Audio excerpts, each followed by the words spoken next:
4 PM news network में दोस्तों आपका स्वागत है। मैं हूं आपके साथ राशिद ज़हीर। रोज़ाना अब आपको यही खबरें मिलती रहेंगी कि भारतीय जनता पार्टी यानी कि एनडीए के अंदर कौन कौन बंदा करवटें बदल रहा है। रोज़ाना यही होगा। मैंने अभी 4-5 रोज़ पहले कहा था कि नीतीश कुमार और नायडू के ज़्यादा खबरें ना बता करके जो बाकी तमाम लोग हैं जो जिस प्रकार से टूटने वाले हैं वहाँ से शुरुआत होनी है। नायडू पर और नीतीश कुमार पे अभी 2-4 महीने इसलिए ज़्यादा ध्यान नहीं देना चाहिए क्योंकि उनके ऊपर अभी थोड़ा सा लालच का मान लीजिए, अपने प्रदेश का किसी तरीके से कोई ज़रूरत मान लीजिए, वो इस समय थोड़ा सा बंधे रहेंगे। स्पीकर पर अलबत्ता झगड़ा हो सकता है। लेकिन मैं खबर आपको बताने परसों भी मैंने आपको बताया था, लेकिन अब साकेत गोखले टीएमसी के एमपी हैं राज्यसभा में गालिबन, उन्होंने खबर बताई कि भारतीय जनता पार्टी के 3 सांसद टूट करके तृणमूल कांग्रेस में आ रहे हैं, यानी कि इंडिया गठबंधन में आ रहे हैं। अब अगर उनकी इस बात को मान लिया जाए तो उन्होंने क्या लिखा है पहले वो देखें। साकेत गोखले ने ट्वीट किया, as of today the number in the Lok Sabha are, अब जो फिलहाल नंबर्स हैं लोकसभा में वो 240 तो हैं भारतीय जनता पार्टी के और इंडिया के हैं 237। उन्होंने कहा कि 3 BJP MP in West Bengal are in touch with us, हमारे कांटेक्ट में हैं। There will be in a nice surprise soon, और वो बहुत जल्दी शानदार सरप्राइज देने वाले हैं। यानी कि आप ये सोच रहे हैं कि 12 एमपी नीतीश कुमार के चले जाएं, अभी नहीं जाएंगे। नीतीश कुमार नहीं जाएंगे, नीतीश कुमार के एमपी तो जा सकते हैं क्योंकि फिलहाल तो वो पैरों में पड़े हैं, पैरों में झुक रहे हैं। अभी तो फिलहाल देख लिया आपने वो तमाम सीन। लेकिन बंगाल के अंदर जो 12 जीत कर आए हैं, और एक बात मैं आपको और बता दूं, ये कदा मैं बताता भी रहूँगा, जब ज्वार आया था 1 जून को और वहाँ पर वो प्रदीप गुप्ता नाम का जो वो मैं कह सकता हूँ कि वो किस प्रकार का बंदा था, उसने पूरे हिंदुस्तान के अंदर फ्लक्चुएशन लेकर आ गया था शेयर मार्केट में और बताया था कि बड़ी सीटें आने वाली हैं। उस वक्त भी हम डटे रहे थे। मैंने आपसे कहा था दोस्तों, आप मेरे दर्जनों प्रोग्राम देख लीजिएगा कि भारतीय जनता पार्टी 250 से नीचे आएगी और वो 250 से नीचे रही। ये बात दीगर है कि आंध्र प्रदेश और उड़ीसा के बारे में वाकई हमारी बहुत अच्छी तैयारी नहीं थी और हम उसके बारे में नहीं बता पाए वहाँ से जिस प्रकार के रिजल्ट आए। लेकिन बहरहाल बंगाल की हमने आपसे कहा था कि 10 और 12 से नीचे ऊपर नहीं आएंगे, वहाँ 12 ही आए। तो 3 बीजेपी जो एमपीज़ हैं वहाँ 12 हैं, अब 3 के बाद 6 भी हो सकते हैं। उन्होंने कहा उसके बाद जो है बीजेपी 240 हो जाएगी, और इंडिया भी 240 हो जाएगा। लेकिन वहाँ 3 जब घट जाएंगे तो बीजेपी के 237 हो जाएंगे। मोदी क्रिकी coalition is a temporary structure which is not going to last very long, ये लंबा चलने वाला नहीं है। नीचे लिखते हैं साकेत गोखले, आप देखिए कि बीजेपी उसके बाद 237 हो जाएगी और इंडिया 240 हो जाएगी। फन।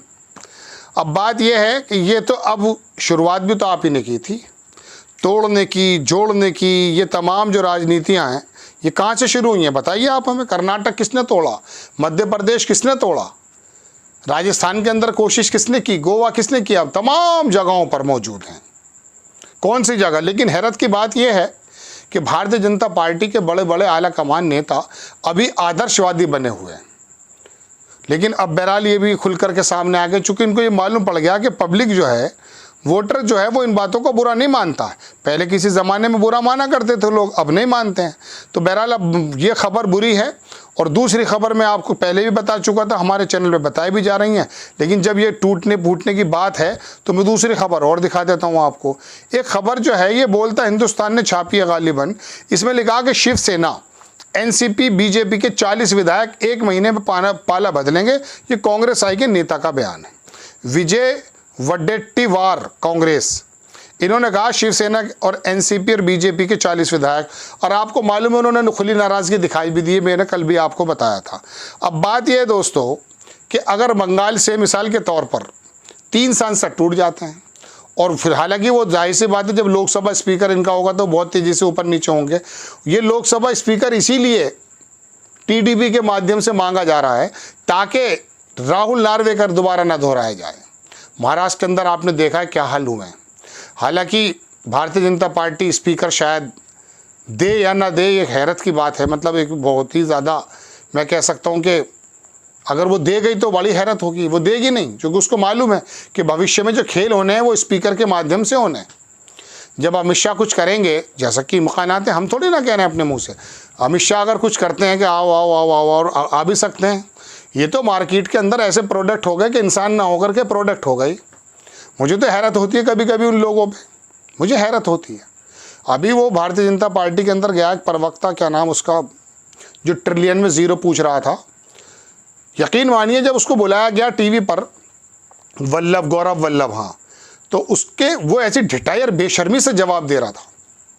मैं उसको हैरत से उसका चेहरा देख रहा कि यार ये बताइए, कांग्रेस के पक्ष में बात किया करता था, कोई मुद्दे होते, कोई बात होती तो समझ में आता।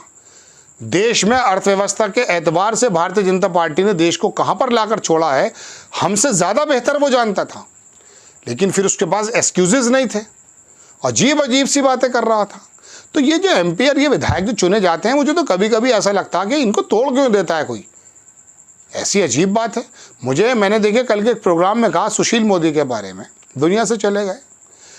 नीतीश कुमार इधर आए, उधर गए, इधर नहीं आए, उधर नीचे गए, जहाँ पे भी उन्होंने काम किया है, सुशील मोदी ने नीतीश कुमार के मंत्रिमंडल में डिप्टी सीएम का पद एक्सेप्ट नहीं किया, क्योंकि मालूम था कि वहाँ पर किस पर। लेकिन हाई कमान के नेता वो तो किसी भी सूरत में, बिहार आज देखने की बात ये हो रही है कि ये बिहार जो है पूरे देश की धुरी बन चुका है।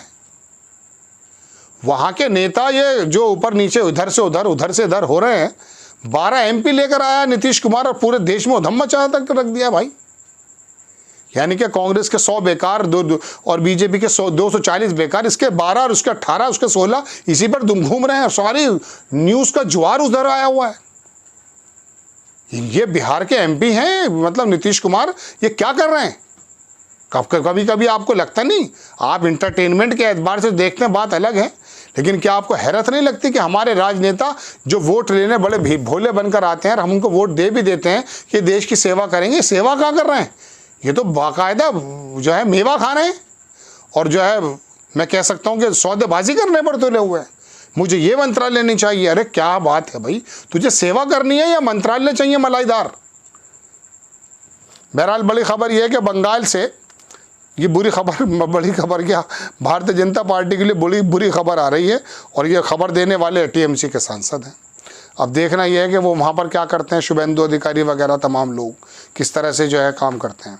आपको खबर कैसी लगी अपनी राय कमेंट्स बॉक्स में ज़रूर दीजिएगा। चैनल को सब्सक्राइब कीजिएगा, शेयर कीजिएगा। नेक्स्ट टाइम में किसी खबर के साथ हाजिर होता हूँ। जय हिंद।